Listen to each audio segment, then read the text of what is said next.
Shedeur Sanders just put Brock Purdy in a very awkward position.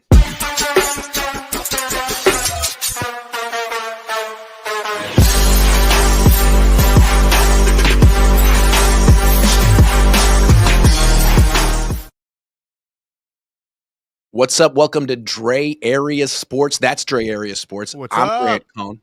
How's it going? Today we're talking about Shedeur Sanders exclusively for an hour just because he's bringing in the hits. No, we are going to talk about Shedeur a little bit and how he relates to Brock Purdy. We're going to talk about the Titans, Phillip Rivers, and grandparents and fatherhood and all of that good stuff. Today's episode is brought to you by Mint Mobile. Turn your expensive wireless present into a huge wireless savings future by switching to Mint. Shop Mint Unlimited plans at mintmobile.com/cone. That's mintmobile.com/cone. Limited time offer, upfront payment of $45 for 3 months, $90 for 6 months, and $180 for 12-month plan required. That's $15 a month. Taxes and fees extra. Initial plan term only. More than 35 gigabytes may slow when network is busy. Capable device required. Availability, speed, coverage varies. See mintmobile.com. Go check out how much you're spending monthly on mobile on your mobile plan and compare that to Mint Mobile, which is $15 a month.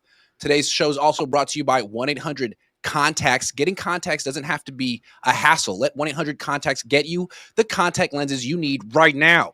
Order online at 1-800-CONTACTS.com or download the free 1-800-CONTACTS app today. Dre, do you wear contacts? I do not. I have perfect 20/20 vision, like a hawk. You do? Well, good for you, Dre, because the rest of us don't. I apparently have pretty good vision in my right eye, but terrible in my left eye, which is the only reason I'm not a professional baseball player. Otherwise, I would have been hitting dingers. There it is. So I'm supposed to be wearing contacts, but I don't. And when I get tired, my left eye starts to wander. And if you really, I'm like looking all kind of different directions. It's a bad look. 1-800-CONTACTS could really up my game. But you know what? Thank you, 1-800-CONTACTS. Now I'm going to get them. Do it. All right, man. So here's the thing about Brock Purdy. No one's really talking about the Titans because the Niners are going to win. It's going to be so easy. What's the point? But there is some pressure if you think about it, because Shedeur Sanders just faced the Tennessee Titans. And Shedeur Sanders is considered by some to be like a non-NFL starter. He fell the 5th round. He's controversial. But he put up 364 yards, 3 touchdown passes. He ran for a touchdown. He was the leading rusher on his team. He lost, but he led his offense to 29 points and put up some big numbers. And he's not supposed to be good. And the Titans are supposed to be awful. So does that sort of raise the bar of expectations, what we want to see from a $53 million a year quarterback against Tennessee at home this weekend? Absolutely. If Shedeur Sanders walks into Cleveland and he puts up 364, 3 touchdowns, then Brock should, look, Shedeur had a 97.7 quarterback rating, right? He's got Jerry Jeudy and Quinshon Judkins. Brock has Jauan Jennings, Ricky Pearsall, George Kittle, Christian McCaffrey. His numbers should be the same, if not better, you would think, from a guy who's making that much money and who's a more established quarterback in the league like Brock Purdy. What's interesting to me is, like, they faced each other. Purdy won. And everyone act like he outplayed Shedeur by so much. Purdy was 16-29. Sanders was 16-25 in that game. Purdy threw for 168. Sanders threw for 149. Purdy threw 1 touchdown and no picks. Sanders threw 1 touchdown and no picks. Sanders was playing with Harold Fannin Jr. and Jerry Jeudy and Quinshon Judkins, while Purdy has Hall of Famers on his side of the ball. So in that game, I think it was kind of apparent that maybe there wasn't that big of a difference. And then all of a sudden, Shedeur has his big game against the Titans, and Purdy just happens to be facing them this week. And like last week, Purdy could get away with dinking and dunking. It was windy. It made sense. You're going up against a good defense. Don't take chances. But that's what he did in the second half against the Panthers as well. It's been a while since he's taken a shot really down the field to anyone except Kittle. And when he did, he got picked. Yeah. So I think there's some pressure for him to like actually look good against the Titans and not just not make a mistake. Yeah, no, but personally, this is the way I want Brock to play. I want him to be more cautious. I want him to not force the ball downfield when he doesn't need to be. When you got guys like George Kittle and Christian McCaffrey open underneath, we saw what Mac Jones did. Mac Jones was successful because he made sure to utilize guys like Christian McCaffrey probably more than they wanted to, but it kept the chains moving. And on top of that, Mac made sure not to turn the ball over as often as Brock was turning the ball over. Now, against the Browns, what did he do? He didn't turn the ball over. He played more. He was on time. He was accurate, which you've seen Brock be in the past. But he didn't force the ball downfield like he did against the Cardinals, where he almost threw 2 interceptions. They dropped those interceptions. But then he threw 3 against the Panthers. So, look, I love that he didn't have any turnovers going against the number 2 defense in the league in the Cleveland Browns. And that's the way Brock has to play for the rest of the season if they're going to be successful the last half or last segment of this season and going into the playoffs. And I've been talking with, Tyler LaRocca. We've been saying the same thing. As long as he controls the ball, doesn't turn it over, is accurate, then the Niners will find success. But this is the Brock Purdy I want to see more often is the one we saw against the Cleveland Browns. Yeah, I put this out I tweeted this a couple of days ago that Brock needs to play more like Mac the rest of the season. And I think Brock likes holding the ball longer, extending plays, and pushing it down the field, which is great when you have Brandon Ayuk and Deebo Samuel. But right now, the longer he holds the ball, I mean, guys aren't getting open down the field. He doesn't have a good feel for where Ricky Pearsall is going to be. He's not that kind of player. So it seems to me like what Brock needs to do now is be more decisive, get the ball out of his hands in 2.5 seconds or less, and if he does have to hold the ball, if he makes a guy miss in the pocket and scrambles away, instead of like trying to find Jauan Jennings down the field, it's either like look for George, and if he's not there, throw the ball away or scramble out of bounds. Those are good options because when you do throw the ball down the field, when you hold it 3 seconds, those are when the interceptions come. Yeah. Otherwise, you're not really throwing picks. When you play like Mac, you're very, very good and efficient. But when you try to play like, I don't know, Super Brock, it's not working because you don't have the receivers to pull it off. Or I don't know, maybe the toe's an issue. There's a lot of factors. Just don't do it. He doesn't have the arm strength either. I mean, look, right. Some of the throws he was making against the Cardinals and against, I should say, throws that he was attempting against the Cardinals and Panthers. Those are throws that if you are, a Matthew Stafford, a Josh Allen, you can get away with that because you got a strong enough arm and you're accurate and you can make those throws happen. But with Brock, he has to kind of bring himself in and say, hey, hold on a minute. I can't be that guy who's just chucking it downfield whenever I want to. I have to be more decisive. I have to be more accurate. And we saw that. A lot more shorter passes. And he had really good passes to the edges, to the sidelines. And we saw him throw those with more zip. And that's what he has to focus on. He did go deep to George Kittle. But he did that when he had to. And so he has to be cerebral about when he goes deep. Not just, like he did against the Panthers when he tried to force a shot into the end zone to Ricky Pearsall, and it was an interception. He can't make that kind of throw. I'd like to see Brock Purdy, like, definitively outperform the opposing quarterback for once this season. I mean, he didn't definitively outperform Shedeur. He didn't definitively outperform Bryce. I mean, he was awful against the Panthers. I mean, Jacoby Brissett might have been better than Brock Purdy. Jacoby Brissett set a freaking record. Trevor Lawrence was better than Brock Purdy. Sam Darnold was right there. I'd like to see him just be way better than Cam Ward. Can you do that? Because on paper, he's not. I mean, they both have 9 touchdowns, 7 picks this year. That's mind-blowing to me. Mind-blowing. I think that Brock's the kind of quarterback where I don't know if he's ever going to be a quarterback where he's going to outperform the opposing quarterback. And I think that when he tries to be that quarterback, that's when he runs into more problems. I think that he needs to be a guy that doesn't focus on I'm going to outstat you. It needs to be I'm going to outthink you and I'm going to make less mistakes than you. And that's how we're going to win because I'm just not going to screw up and allow the other team to get the ball back. So that's the way. That's how Brock has to be. The way he played against the Browns. That is the Brock Purdy I want to see moving forward. He didn't turn the ball over. He was doing the Dougie in the end zone. Like, that's the Brock I want to see. Speaking of Brock and the Dougie, that was interesting. How much pressure is he under the rest of the season? It seemed like he was letting some emotion go there. I mean, a lot of pressure on him. He's not supposed to be as mobile anymore because of this toe injury. He runs for 2-yard touchdown, and he's dancing. And he beats the Browns, and he's on a 3-game winning streak. That's phenomenal. But he's still – the scrutiny is different this year because of the contract that he signed, and the season isn't over, and the conversation the rest of the offseason will be largely shaped by how his season ends. So how would you quantify the level of pressure he's under for the next month or two? I think there's a level of pressure that he's going to have to play through. I think this sounds weird, but I think he did the Dougie because, look, that's something Mac Jones would have done. True. Like he wanted to be trying to show more, some personality, some looseness. Exactly, and I think that's why he did it, and I'm sure he was feeling good about it too. And look, you saw the reaction from the team; they all loved it, and so I think that's something that he has to do a little bit more of. Be a little more down to earth. Lost his mind, but at the same time, the Niners are playing with house money. The Niners are a team that could easily be 4-9 right now, being the fact that they lost their starting quarterback, they lost Nick Bosa, they lost Fred Warner. A lot of people have written them off. It's like, oh, they're not going to be in the playoffs, or if they are, they'll get knocked out in the first round. So really, like, any success is a huge success for San Francisco. Because of that, it's taking pressure off of Brock because he doesn't have to, be the best quarterback in the league. He just needs to make sure that they win these games. So I think the schedule and the circumstances of our season is actually favoring Brock because now he doesn't have to play out of his mind. And I think he realized that after the Panthers game, like, hey, wait a minute. I don't have to be Superman.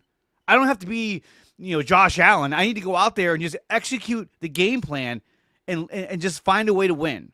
And I think that's hopefully what's going to happen moving forward. Yeah. I think he's under pressure because his contract is so large, and the Yorks gave it to him expecting that he would sort of bounce back from 2024 and be the 2022, 2023 Brock again and put up those kind of numbers with Christian back on the fold. And he hasn't done it yet. And while everyone loves Brock and he's a hard worker and he's a pro, that only goes so far. I mean, I'm going to invoke Brandon Ayuk for a second. And you say, like, well, they have nothing in common. Brandon Ayuk wasn't any of those things. But the thing that ultimately did Brandon Ayuk in with the Niners is the fact that he was just overpaid. I mean, they thought he'd be worth it. Then he came back, didn't live up to couldn't produce, got hurt, and it was clear that you're underwater with that contract. Yeah. And so they could say that it was about professionalism or communication, but to me, they didn't want to pay him anymore. And they found a way to stop, essentially. They did that with Jimmy too. At one point, they loved Jimmy. And then it was clear that Jimmy was overpaid. And all of a sudden, it was like, well, Jimmy doesn't communicate. It's like when you find reasons to stop loving your wife or whatever, they don't communicate. Yeah, whatever, man. You just don't want to pay Jimmy what you're paying Jimmy. So they found a way to make Jimmy cheaper. And they brought him Trey, and they restructured his contract. They have shown that they won't overpay grossly for players, and they will find a way to stop. So, Brock, you got to really justify the contract because they can get out of it after 2026. You got this year and you got next year. And if you don't look like a top 10 quarterback and you're not performing like a top 10 quarterback, then guess what? Ask Jimmy what's going to happen. Yeah. So maybe not a ton of pressure, but it's mounting. Oh, and they've shown it with Jimmy Garoppolo. They've shown it with Brandon Ayuk. It doesn't matter how the fans feel about the player or how the team feels about the player. If the player is not meeting their expectations, especially on a financial level, then they're going to make those moves to make sure that they are not underwater on these contracts. And look, what they did at the Brandon Ayuk, the team is like, oh, I didn't know. That's just I feel like a lot of players knew what was happening to Brandon Ayuk. They just knew they couldn't talk about it because that's not their business. Who wants to be that guy who was like, hey, did you guys hear about Brandon Ayuk's guaranteed money? And it's like, wait, what? So the team knows what the organization is capable of and what means that they're willing to go to make sure they get their money back. So, yeah, I would agree that there is pressure on Brock because, he has to perform the rest of the season and into the playoffs. If we get to the playoffs and he lays an egg in round one, kind of like what Jared Goff did last year or Sam Darnold did last year, then Justin Herbert. Justin Herbert. But it's going to be a huge conversation of, okay, is this really the guy? I don't know. And it's going to put even more pressure on next season for him to succeed. And the thing that makes Brock different than all the other quarterbacks who are making a ton of money is that Mac Jones is in the picture. If Mac Jones were on, the Bengals and had gone 5-3 when Joe Burrow was out and put up numbers that were similar to Joe Burrow, it'd be a discussion because teams don't want to spend all this money on quarterbacks. Yeah. And with Brock, Mac Jones exists. So if he goes out and lays an egg, the question, I think what's so interesting about the Mac Jones situation is the Niners didn't sign him for 1 year. He's not going away necessarily. And if Brock messes up, like you said, and loses in the first round and throws 3 picks, then guess who's not going anywhere? Mac.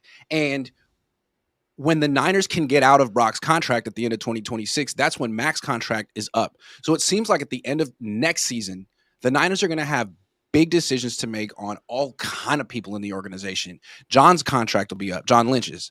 So this is all culminating to a big crescendo next season. So far, so good for Brock. They're not going to get rid of him now, but Mac Jones isn't going anywhere. And this quarterback controversy isn't going anywhere, especially if he falters down the stretch. There's a lot of pressure on him this year. Yeah, absolutely. I mean, they invested a ton of money into his contract, and with the expectation that he could be that guy. Now, he's shown flashes of that this season. He showed it obviously in 2023, and even in 2022, he showed that this guy was better than most people thought. But so far this season, we've only seen flashes of it. We need to see it more on a consistent basis, especially in the playoffs, is when he really has to show that he's worth the contract they gave him.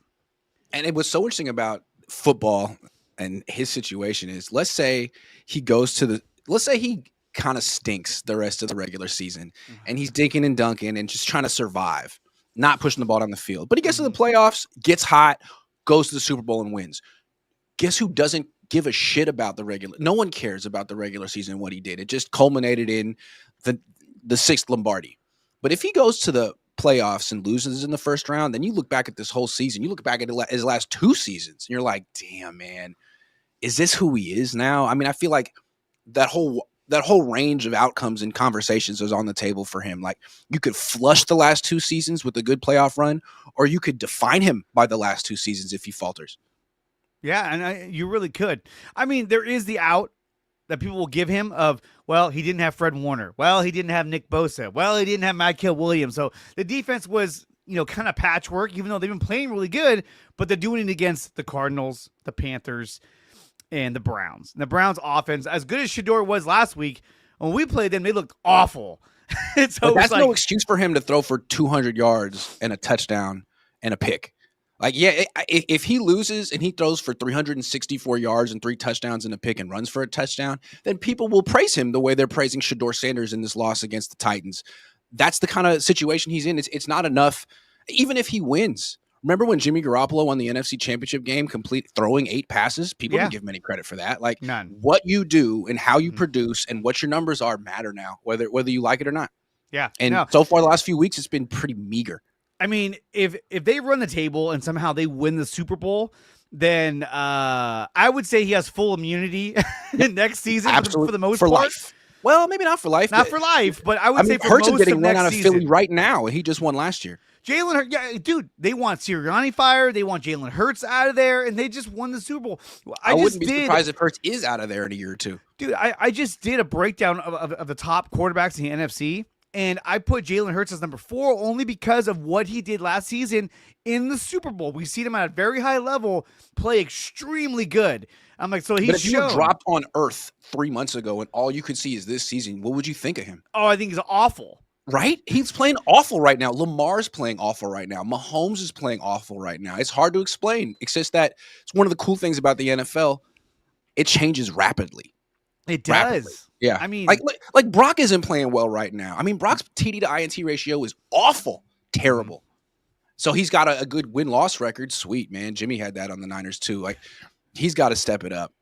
He does, dude. And but I don't know if this is the guy that's going to say, okay, so against the Titans, this guy's going to throw for 400 yards and 3 touchdowns. I don't know if Brock's that guy. I think Brock might throw for 250 and have 2 touchdowns. And then McCaffrey will have a touchdown and somebody else have a touchdown. And that's just what he does. He just keeps the chains moving and finds a way to keep them winning. I mean, how many games in 2023 did we see where we were like, dude, Brock is just lighting it up right now? That's not really his game.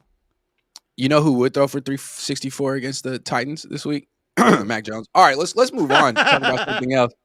All right.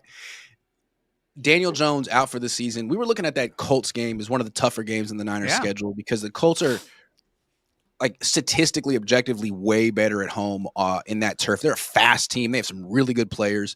Now they don't have their quarterback, but they do have 45-year-old Phillip Rivers.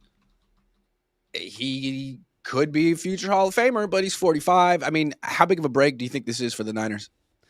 I think it's a huge break for the Niners. I mean, this was going to be the first test. The Colts, then the Bears, and then Seattle. And now you're probably going to go against Phillip Rivers and all 10 of his kids. That's who's going to show up on Sunday for the Niners next week. I don't think Anthony Richardson will go out there. I don't think Riley Leonard's going to be out there. I think when the Niners take on the Colts, it'll be Phillip Rivers, and they're going to tell him, hey, just don't turn it over, man. Just make your passes, take your shots. And I think Phillip Rivers, for the most part, he's probably been watching a lot of Joe Flacco highlights and saying, man, I could do that. You guys, look at this. I could do that. And he got his chance. And look, I'm a huge Phillip Rivers fan. I love that guy. But at 44 years old, I don't know, man. This seems like a stretch to bring him in there, have him relearn the offense in a couple of weeks, and hopefully lead us, into the playoffs. That's a lot to ask. On the one hand, it's a great break for the Niners because you should win this game. 44-year-old guys haven't played in 5 years. What are the expectations? And if you do win, this is a game you expected to lose, then now you're going to win. Maybe this helps the Niners avoid going to Green Bay in the first round of the playoffs or facing the Rams in the first round of the playoffs. Maybe this gives them Carolina or something or something like that. So that's good. But the other thing is, like, it's so house money for the Colts, right? Like, they're not expected to win. And if somehow the Niners lose to Phillip Rivers, what does that do to their psyche, man? You lost to Phillip Rivers. If we lose to the Colts and Phillip Rivers, then I feel like the Niners are just like the Bears, where you're like, they're the number 1 seed, and we all knew that's not going to last, and now they're number 7 seed. But as of now, if the playoffs started today, the Niners would take on the Eagles in Philadelphia. Now, let me ask you, Grant, if the Niners took on Philly right now, would they beat them? With how bad the Eagles offense has been playing. Yeah, it's true. I think it could go either way. It could go either way. It depends on how. It depends on what Eagles team shows up. Because the Eagles still have a good defense, and the Niners' defense has real issues, man. Real issues. Like, they did well against Shador. I mean, I think the wind helped. Like, they did well against Bryce Young, but Bryce Young is pretty bad on the road and pretty good at home. I mean, they struggled against Jacoby Brissett. They got absolutely eviscerated by Matthew Stafford. Oh. I mean, really, like, Phillip Rivers, he's got a good tight end. He's got a good run game. He's got multiple receivers. He doesn't have to do that much. The Niners don't have much of a pass defense. If he can just sit in the pocket and distribute quickly, he could do that. He could. Don't overlook him and the Colts. He's not going to have to do that much, and he's going to be a better option than freaking Riley Leonard. Oh, absolutely. And not only that, but he won't freak out. He'll go out there and be like, I'm just going to play the game. While the other guys, like, they're going to freak out. They're going to be like, okay, season's on the line. I can't screw up. And if it's Anthony Richardson going out there, all he's going to be telling him is, hey, just go deep. Just go deep. I don't care. Just go deep. That's all he does. He throws a really good deep ball, and that's really about it. But speaking of Matthew Stafford, Grant, I've been wanting to tell you, man, I love the Stafford look you got going on. The beard, the hair. It's right on par. I'm trying to look like Cooper Kupp. Or Cooper Kupp. Or Ricky Pearsall. Or Matthew Stafford. Thank you, man. Or what's his name? Jake Paul. Oh, that's true. I'm just committing to it till the end of the season, see how it goes. I've been out the beard for about a year, a month and a half. Someone in the chat was saying that your beer was fake. I was like, no, that's real. It's real. It's real. You can see it. So we got Cam Ward and the Titans this week, and then you got two AFC South teams.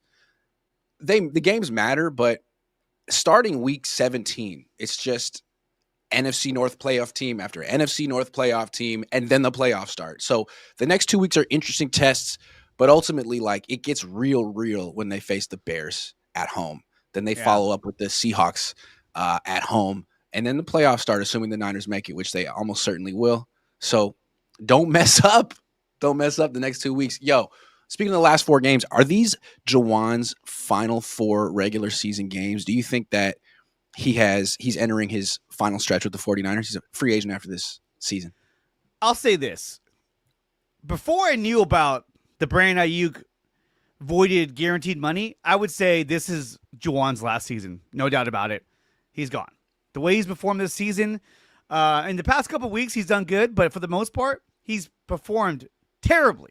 Dropping passes, just not being available. I would say no, he's not going to come back. But now that the guaranteed money for Ayuk has been eviscerated and he'll be gone after this season, I think the Niners will try and offer him like a 2-year deal, maybe $17, $20 million a year, and bring him back on a short term. But I don't see them giving him a 4-year deal.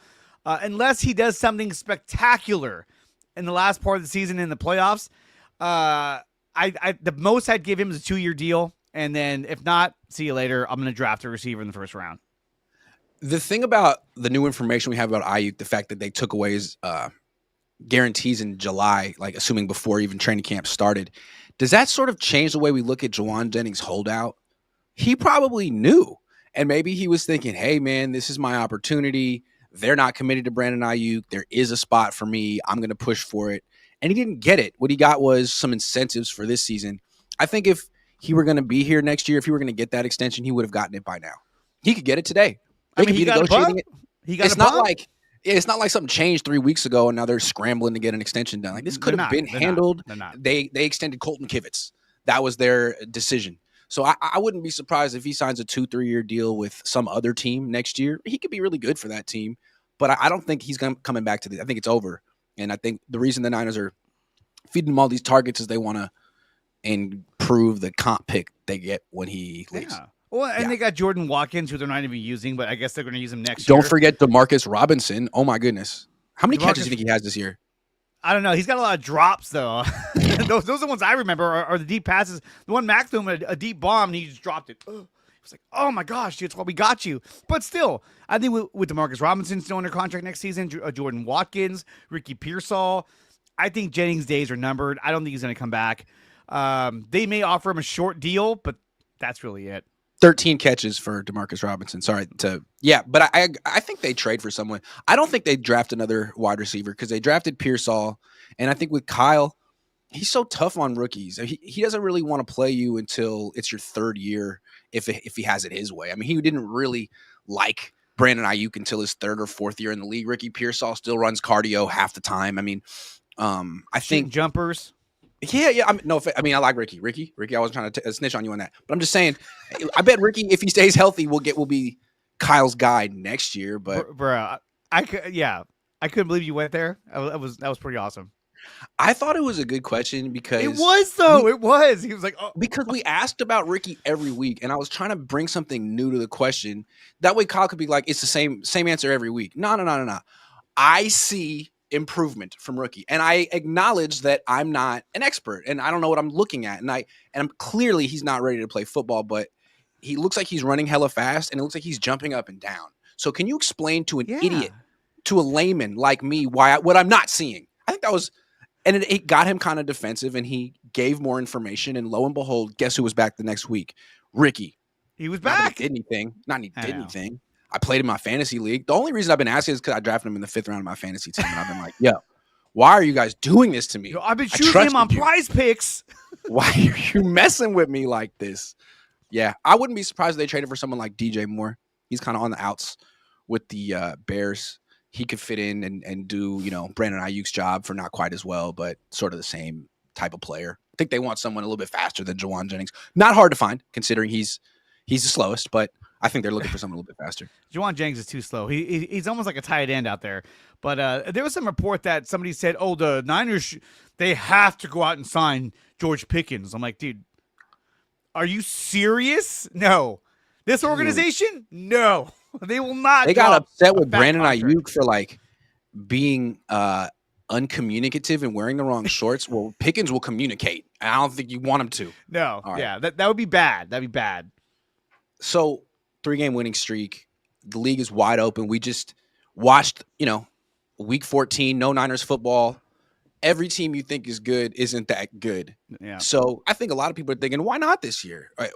They got the special teams. They got Saleh. They got 2 quarterbacks. Why not? Well, if it doesn't work out for the Niners, and odds are it won't. I mean, really, it's the NFL. If they don't win the Super Bowl this year, what do you think will be the biggest reason why? The number one reason they fall short, if they fall short? It's their defense.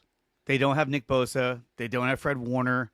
No Michael Williams. But the Bosa and Warner thing, that's the biggest problem. And I think that when they go against elite offenses, like we saw against the Rams, and we'll see later on going into better offense like the Bears and the Seahawks, if they struggle against the Bears and Seahawks in back-to-back weeks, or even struggle against the Colts, so 3 weeks in a row they struggle, I'm going to have no confidence that they're going to go out there and take on teams in the playoffs and be able to get all the way to the Super Bowl and let alone win it.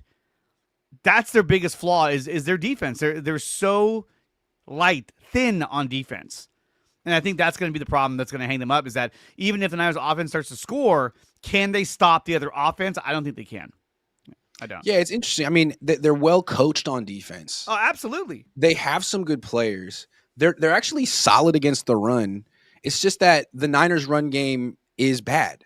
So it's like the opponent can run better than the Niners can run most of the time. And then you mentioned with Warner and Bosa not being there, that really affects the passing game the most. As good as Warner is against the run, so is Tatum Bethune. Warner is the best coverage linebacker I've ever seen. He shuts down the middle of the field. Bosa's an elite edge rusher. Amazing. Without them, I mean, you look at the stats. Passer rating allowed, average passer rating allowed. The Niners are like 101, which is like fifth or sixth worst in the league. And their quarterback right now, his quarterback rating is 87. I mean, he's kind of struggling. He's turning the ball over. He's not pushing it down the field that well. So if you're going against a team that can really throw, Detroit, Green Bay, the Rams, how do you keep up with that? Unless Jair Brown has an interception, Lenore has and that's what the Niners have been getting recently. Yeah. But it seems like they just can't keep. I mean, I go back to that Rams game where Mac Jones played. That was as probably the best game a Niners quarterback has played this year. He was as close to lights out as you could be. 33 of 39, 3 touchdowns, 1 pick. It was not nearly enough. Not even close to enough. Yeah. Because the Niners defense was basically like, all right, we're just going to play zone and hope that Matthew Stafford makes a mistake. No, he didn't. No, he did the opposite. Lit him up. Yeah. And when you look at these two teams, or when you look at the Niners, I should say, the Niners, when it comes to like offense, they have the number 5 ranked passing offense, or number 6 ranked passing offense in the league. Yep. But then when it comes to total defense, they're number 20.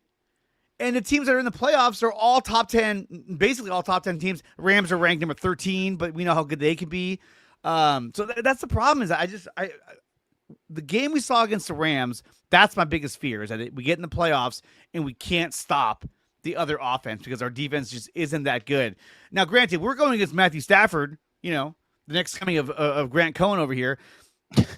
He absolutely lit them up. And so, but we kind of expected that. We kind of expected Stafford to light it up. And it was more of like, how can you stop Stafford? And they couldn't. Do you feel the same way about guys like Baker Mayfield, Jalen Hurts, Jordan Love, Sam Darnold? Are those guys going to light it up? I think Jordan Love could do that to the Niners if there's no pass rush. I think Darnold could do that to the Niners if there's no pass rush. Yeah. What was disconcerting about the game against the Rams is it wasn't like Devontae Adams or Puka Nacua just absolutely killed them. I mean, they were good, but yeah. I think 3 or 4 tight ends caught touchdown passes in that game. I mean, they had Luke Gifford in a blender. There were guys wide open down the field, tight ends that you don't think of, guys who aren't beating man-to-man coverage. They were it was like schematic wins. And Saleh had no answers. Now, a third time facing that team, I would imagine he'd have a much better game plan. But you would hope. I mean, you did well against the Browns. Guess what? They have no receivers you're worried about. When you get to the playoffs, you got to face the Seahawks without Warner and Bosa, and you got to have an answer for JSN. I don't know if you have that. That's a lot. And right now the Seahawks are on fire. I mean, they're winning games. Their defense has been really, really good. They have the number 6 ranked defense in the league. And look at, the teams that are in the top 6 in defense, the Texans, the Browns, the Broncos, the Chargers, and then Packers, Seahawks. Those are 2 teams, Packers, Seahawks, that you're probably going to have to face one of them in the playoffs. And can the Niners offense overcome a good defense, but also can the defense overcome a better offense than what we saw from either the Panthers or the Browns? And that's the big unknown. I want them to succeed, dude. Don't get me wrong, but I am not confident that they're going to do a great job defensively against some of these better teams, even against Baker Mayfield. I just think it's going to be interesting to see how this goes down. If they ultimately lose a playoff game where Brock plays really well and the offense puts up 30 points, but the defense has another stinker like they had against the Rams, and they have no pressure. Like that game, they didn't touch Stafford.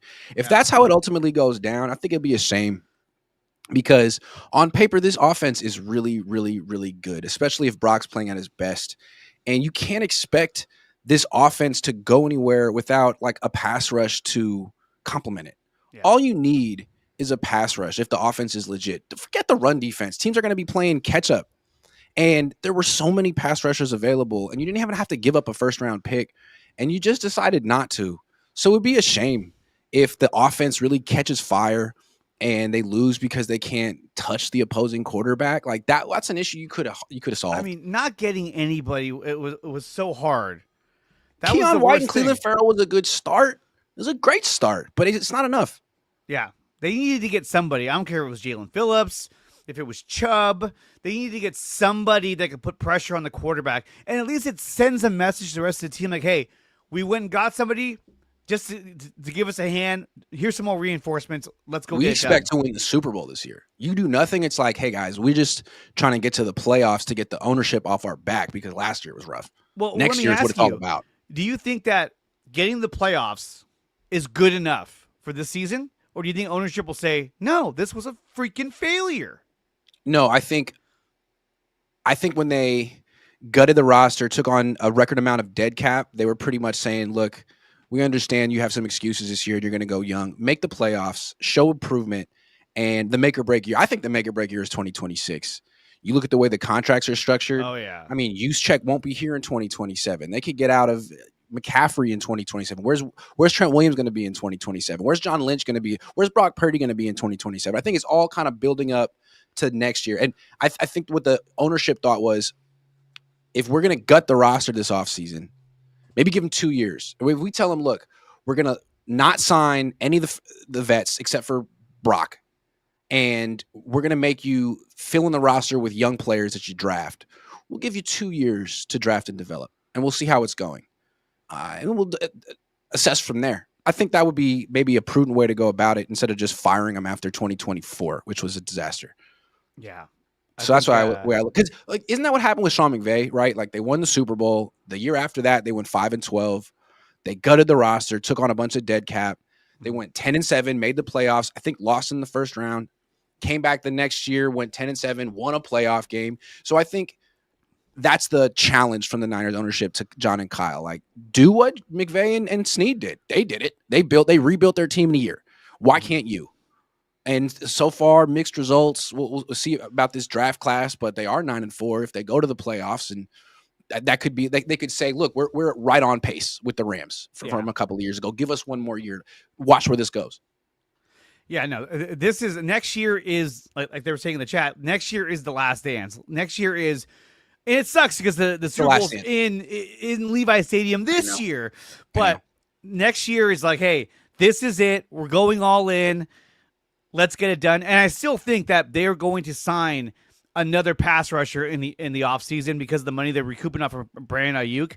I think the Niners are infamous for trying to get pass rush. And so I think they're going to if they don't draft another pass rusher in the early rounds. But next year is definitely the last dance. And if they don't get it done, I think we might see the end of the John Lynch era. They won't part with Kyle Shanahan, but I think Lynch might be out if they don't do anything next season. Yeah, I mean, also, if they go on a deep playoff run this year, maybe he gets an extension. If they lose in the first round, he could be a lame duck next year. Again, his contract goes through 2026, which is interesting. Kyle's through 2027. All right, let's do prize picks.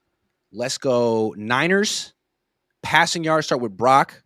It's a more or less question, 247.5. It's creeping up as the week goes along. He hasn't eclipsed 200 yards since he came back from the second toe injury. They're expecting big things because, again, Shedeur lit up this defense last week. What do you think? More or less 247.5. I think that's exactly what he's going to do. So I'll say more because I'm picturing 250. Okay, fair enough. I think it's going to be more as well. Yeah. There's pressure on him to do something. 184.5 for Cam Ward. He threw for 117 last week. Yikes. In a win. His receivers suck, to be fair. They're horrible. They're really bad. Niners going to play soft zone coverage and give him every 6-yard pass that he wants. I would say more. I bet you he puts up a lot of yards. Okay, fair enough. I don't know about points, but a lot of yards. I can see that. Tony Pollard went for 161 last week. It kind of came out of nowhere, which is why they're setting it at 40.5 right now. So what do you think? More or less? More. I think so too. Because most running backs are getting at least close to 100 yards against the Niners. I could see the Niners loading the box and forcing Cam Ward to beat him. But even if they do that, receiving yards, Jauan 47.5. He's been getting a lot of targets recently. Still only had 39 yards last week. 47.5. Lower. Because all of his throws are just short. They're short passes. That's true. Okay, how about Juszczyk? 7.5. He's been kind of more. I'm a big Juszczyk fan. Absolutely. We know it. Oh, yeah, dude. He's a big Grant Cohn fan, too. Luke Farrell, 2.5 receiving yards. Ugh. More? But then again, last week, he had a touchdown that Brock Purdy threw into the stands, and I was like, whoa, what happened there? And that would have I'm a big Luke Farrell guy. Yeah. Let's go with Yet. Let's do it. He can't block the way he was supposed to, but he can catch. Yeah, I guess. Okay, those are our picks. We're flexing it. We're submitting it. Download PrizePicks. Use promo code Cohen, COHN. Play $5. Get 50 instantly in lineups when you use my promo code. All right, we got some super chats, and then it's Kyle Shanahan time. Double B Studio says, can you tell Kyle what Sanders' numbers were last week and ask what's Brock's expectations versus that team? Yeah, I'm sure he'll love that one. Then he says, if what you and Larry's speculation on BA situation is true on Jed and Parag, could Kyle and Lynch be looking for a new team next year? We talked about that at length today. It's possible. There is pressure, but so far they seem like they're on pace to keep their job with this 9-4 start. Double B Studio says, not sure if you saw Jeremy Renner's comment about Niners winning Super Bowl, but he's throwing the Bay Area's biggest party. Would you go? No. Or does Grant Cohn cover the Niners Super Bowl and go home after? I go home after. Jeremy Renner plays it safe. Yeah, Jeremy Renner. I liked him in the town. He was solid in the town. Was he in the town? He was in the town, right? He's the one who played Hawkeye, right? Yeah, he was like the with bow and arrow. He was his friend who kind of got him in trouble, but he was loyal at the same time. He was from the wrong side of the tracks. Yeah. Too Much Sauce says, has Jed York ultimately grown as an owner since Lowell's legendary press conference in 2017? Probably not. I think he's the same guy. He's just not as impulsive as he used to be. And I think before he wanted to be in front of the camera more often. Now he's like, that's a big one. Maybe I shouldn't be doing that. Staying in the background, but is he less meddlesome? I mean, who did this with Ayuk? I'll say this: John and Kyle. Who wanted to get rid of Dre Greenlaw? Was it John and Kyle? Because John and Kyle went to Greenlaw's house and were like, and they were like, hey, come back, please. I'm so sorry. We'll work it out. I think it was Jed. So I don't know. That Lowell's press conference with Jed, legendary. And I also loved when Lowell asked Colin Kaepernick. Kaepernick kept saying, I just got to be better. Well, what does that mean? Yeah, I just got to be better. You keep saying that, but what does that mean? I was like, thank you, because he kept saying the same thing over again. I just got to play better. Oh. My dad was cool. He always approached those press conferences like a professor, and the people up there, like the athletes and the coaches were students. Yeah. And if you were going to like mail it in and not be specific, no. You could do better. Use your words. Like exactly. I love that shit. Steve Lewis says, if it was absolutely necessary, what player has to be a player would Kyle trust to call plays? Juszczyk. Brendel. Not a quarterback. Juszczyk. DGTY225 says, is Alfred Collins playing up to par with what is generally accepted for a second rounder? Is a second rounder supposed to be so groundbreaking? I think he's been a solid pick. I think he's been exactly what they want him to be. Exactly what they want him to be, yes. Absolutely. Michael isn't quite the pass rusher they thought he would be, but maybe they also felt it would take a few years for him as well. I mean, I think they did. And that's why they got Bryce Huff. It's like, hey, that way you don't have to be the pass rusher. We got this guy. And then he got hurt. True. Joseph Ernberg says 35-17 Tennessee. Brock will crash and burn this season. Wow. Whoa. Then he says, Grant, join my Minecraft realm. I have diamonds. My kids play Minecraft. I don't. Grant, it's on you. Yeah. I don't have time for that. I got back into reading. I haven't been reading much the last couple of years, and now I'm getting books on tape. I got Audible, but then they made me want to pay like $15 a month, and I don't know how I feel about that. But you could just get it on YouTube. You could just get the audiobooks on YouTube. There's a lot of audiobooks on YouTube. Yep. So that's what I'm trying to do, and it's kind of nice. It's kind of nice. Listening to audiobooks is very popular right now. So with me, it's either audiobooks or podcasts. That's all I listen to, and then I also do a podcast. So I'll admit sometimes I do listen to my own podcast to see how I did, but audio listening is for dialogue. With podcasts or books, that's what's in right now. Even my kids are doing it. Yeah, it's nice. It feels like someone's reading to you, which is always comforting. I feel like I'm 4, and then. Yeah. I was an English major in school, so it's nice to just think that way like a critic and think about the characters and the themes and the philosophy. But is it reading, though? Is it? My wife always says, oh, yeah, I read all these books over the summer, but she listened to all of them. So I'm like, well, wait a minute. Is it really reading a book or is it not? It's kind of like running on a treadmill, right? Because it's pulling you along. You don't really have to do the work. And if you kind of zone out, you could miss paragraphs.